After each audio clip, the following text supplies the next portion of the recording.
Alright, this is the last type of probability, and it's the geometric probability.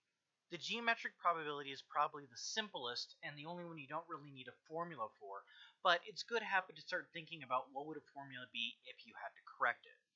Now, the criteria for a geometric probability is you have a fixed number of trials.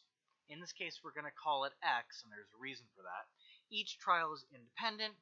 Each probability is fixed. That's p. And the very last thing, the thing that makes it kind of ridiculously easy, is this. Your one success happens on the last trial. Alright? So there's really only two inputs, p and x. Now let's explain the formula.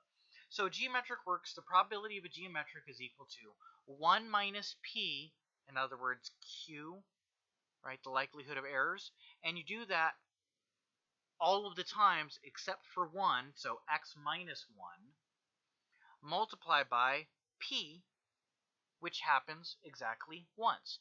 P is your success. So if I have flipping a coin and I want to see the likelihood of getting ahead on the last attempt on the third flip, then I have a failure, and then a flip. So failure is 1 minus p.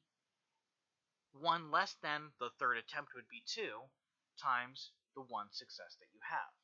Alright, so the geometric is just failure, failure, failure, up until your last one, which is success.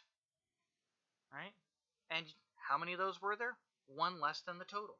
How many successes? Exactly 1.